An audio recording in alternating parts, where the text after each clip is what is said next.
Kita lihat dalam pasar ya, khususnya pasar persaingan sempurna, di mana bahwa buyers itu merujuk kepada demand ya. Nanti kita akan paham bahwa kalau kita berada pada sisi demand itu biasanya kita merujuk pada pembeli ya, buyers.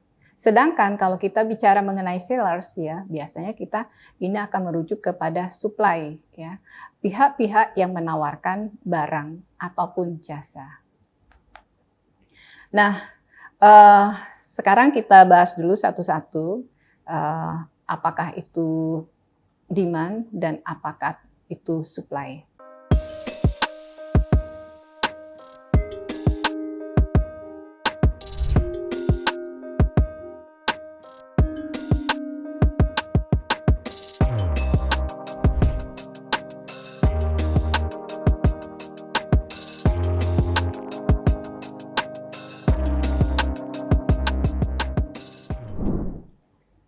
Assalamualaikum warahmatullahi wabarakatuh. Selamat berjumpa lagi dengan saya, Dr. Emy Suwarni, di channel Kuliah Teknokrat.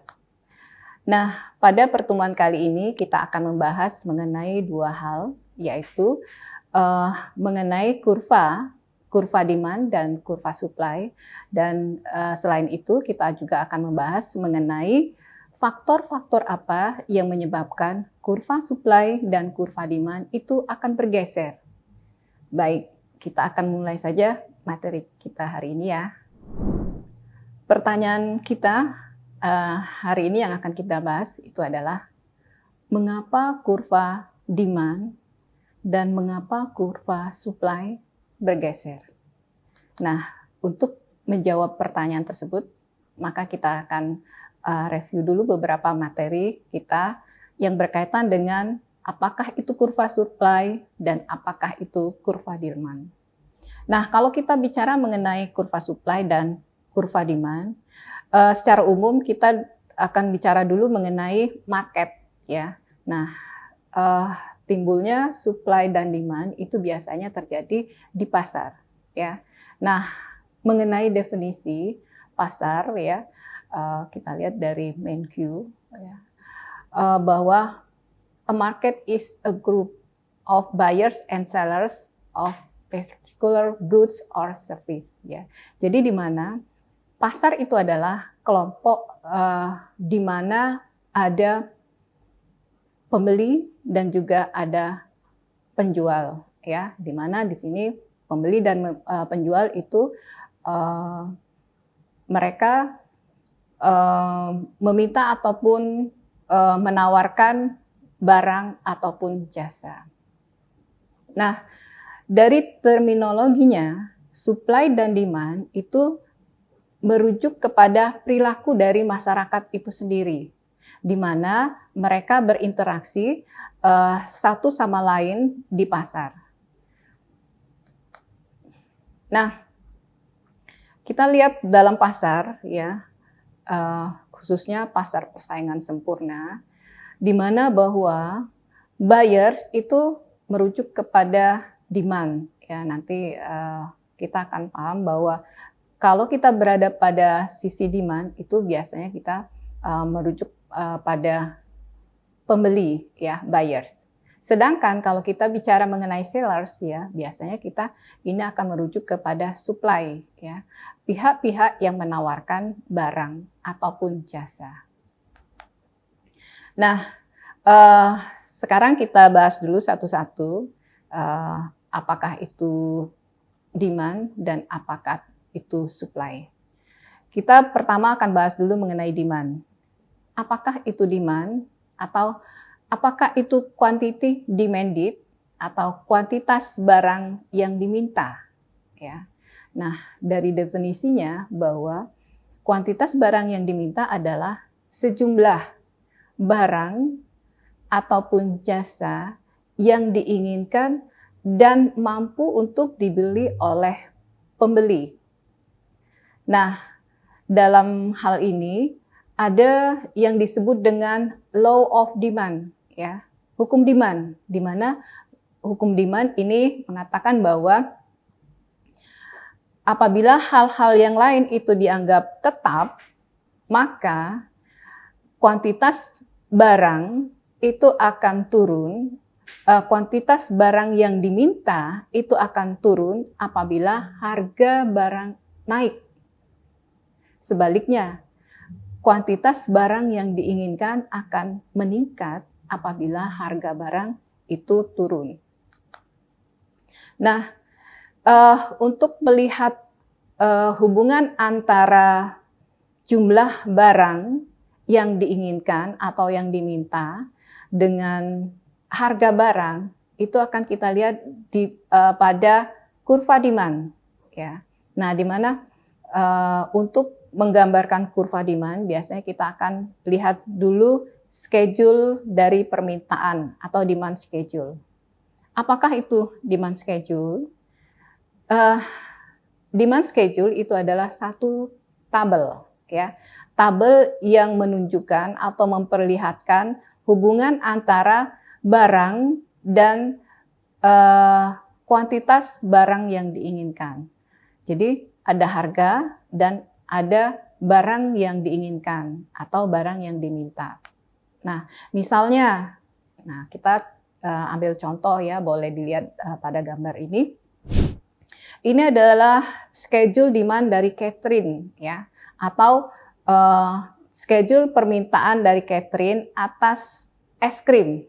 Nah, di sini kita lihat bahwa untuk melihat bagaimana perilaku Catherine terhadap permintaannya terhadap es krim, kita lihat juga bagaimana schedule harga atas es krim itu. Nah, kita lihat di sini contoh di sini kebetulan yang menjadi contoh ini adalah dolar, ya. Jadi interaksi antara kuantitas barang yang diminta dengan harga yang ditetapkan pada es krim itu akan mengakibatkan perilaku permintaan dari Catherine. Nah, misalnya di sini kita lihat, misalnya kalau harga es krim ini 0, ya, artinya es krim ini gratis. Maka berapa banyak es krim yang diinginkan atau yang diminta oleh Catherine? Nah, dalam tabel ini kita lihat bahwa permintaan Catherine atas es krim apabila es krim ini gratis itu adalah sebanyak 12 unit. Nah, seterusnya kalau misalnya es krim ini berharga $1, berapakah permintaan Catherine terhadap es krim ini? Nah, kita lihat dari schedule ini, permintaan Catherine atas es krim itu sebanyak 8 unit, ya. Jadi semula kalau gratis,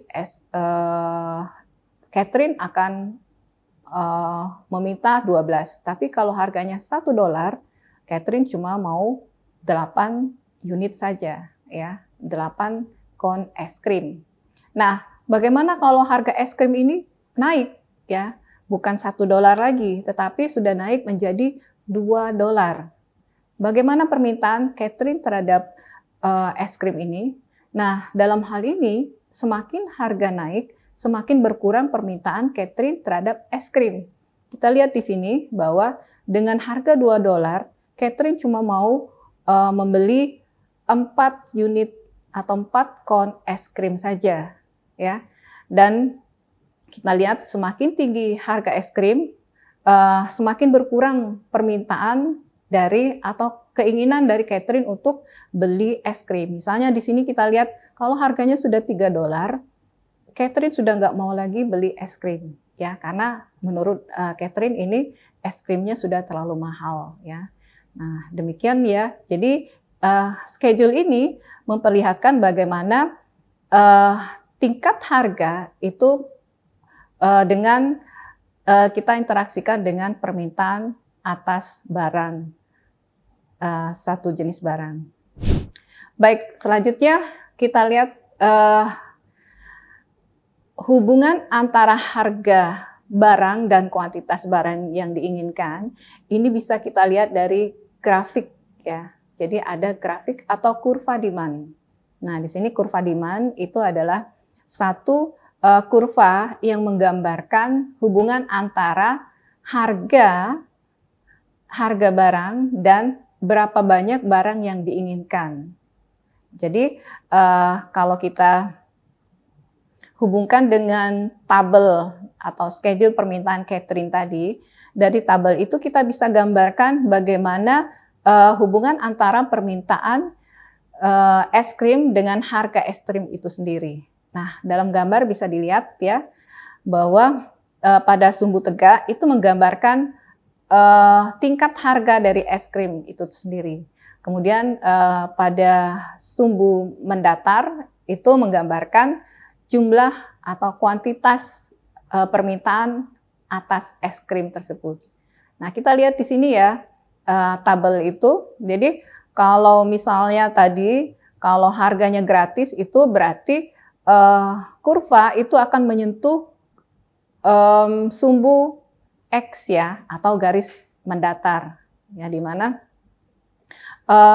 kalau harganya gratis ya berarti permintaan catering atas es krim itu adalah 12 unit atau 12 kon.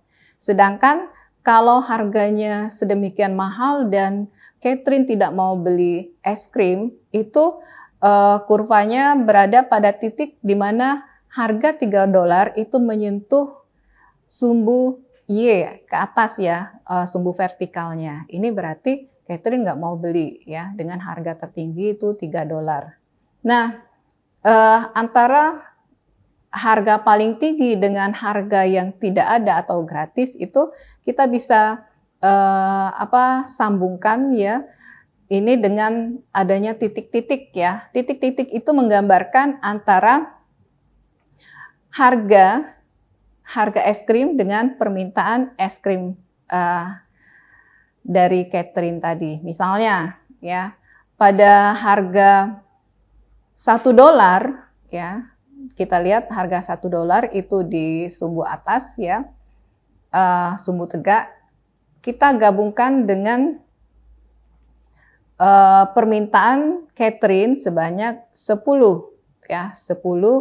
unit kon ya, es krim dalam bentuk kon. Nah, di sini akan terbentuk satu titik ya.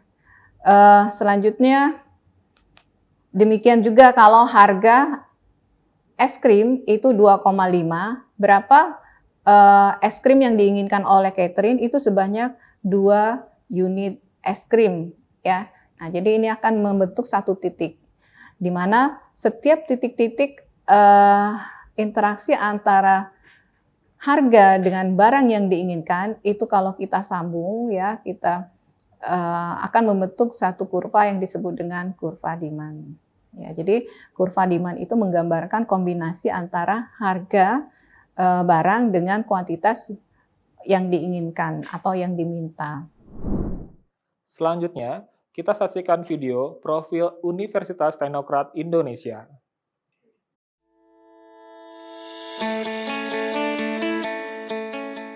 Lampung, the treasure of Sumatra. Lampung merupakan sebuah provinsi yang menjadi pintu gerbang Pulau Sumatera. Memiliki 2 kota madya dan 13 kabupaten yang terdiri dari 234 kecamatan.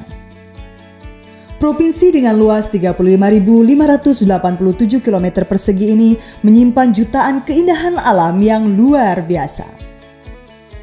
Pendidikan di Provinsi Lampung juga sangat diperhatikan dan diwarnai dengan adanya Universitas Teknokrat Indonesia sebagai universitas terbaik di Lampung.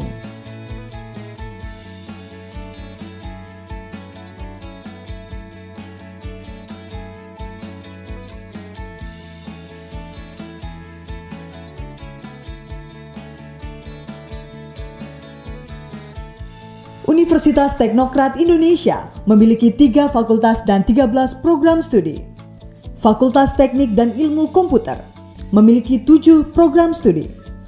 S1 Teknik Elektro, S1 Teknik Sipil, S1 Teknik Komputer, S1 Teknologi Informasi, S1 Informatika, S1 Sistem Informasi, dan D3 Sistem Informasi Akuntansi. Fakultas Ekonomi dan Bisnis dengan 2 program studi, S1 Manajemen dan S1 Akuntansi. Fakultas Sastra dan Ilmu Pendidikan dengan 4 program studi, S1 Sastra Inggris, S1 Pendidikan Matematika, S1 Pendidikan Bahasa Inggris, dan S1 Pendidikan Olahraga. Visi dari Universitas Teknokrat Indonesia adalah menjadi universitas unggul di Indonesia pada 2030 yang berstandar internasional dan mampu berperan aktif dalam pembangunan bangsa melalui proses pendidikan, penelitian, dan pengabdian kepada masyarakat. Sebagai upaya mencapai visi dan misinya, Sivitas Akademika Universitas Teknokrat Indonesia berpedoman pada nilai budaya organisasi, yaitu disiplin, bermutu, kreatif, dan inovatif. Kerjasama dengan universitas terkemuka dari dalam dan luar negeri juga dilakukan untuk mendukung visi universitas. Universitas Teknokrat Indonesia percaya jika pendidikan merupakan kunci dari kemajuan suatu bangsa. Universitas Teknokrat Indonesia terus mencetak dan mengembangkan pemimpin masa depan melalui pendidikan karakter yang berkualitas. Hal ini mendapat sambutan dan kepercayaan yang sangat baik dari masyarakat yang ditandai meningkatnya peminat calon mahasiswa dari tahun ke tahun. Di Universitas Teknokrat Indonesia, mahasiswa dan dosen didorong untuk berkreasi dan berinovasi dengan menciptakan produk-produk serta layanan yang bermanfaat bagi masyarakat melalui aktivitas penelitian dan pengabdian kepada masyarakat. Universitas Teknokrat Indonesia juga mempersiapkan mahasiswa menghadapi era globalisasi lewat penggunaan teknologi digital. Untuk mendukung proses pembelajaran yang berkualitas, Universitas Teknokrat Indonesia memiliki sarana dan prasarana yang sangat lengkap dan canggih. Di antaranya, Smart Classroom yang berbasis digital teknologi, laboratorium, perpustakaan, studio e-learning, hotspot di seluruh area kampus, fasilitas olahraga, auditorium, dan gedung serbaguna. Prestasi internasional dan nasional, serta pengakuan terhadap proses pendidikan yang berkualitas tercermin dengan diperolehnya sertifikat akreditasi baik sekali dari Badan Akreditasi Nasional Perguruan Tinggi atau BANPT. Lulusan Universitas Teknokrat Indonesia bekerja di berbagai instansi pemerintah, perusahaan nasional dan multinasional, serta mampu berwirausaha. Ayo kuliah di Universitas Teknokrat Indonesia, kampusnya Sang Juara.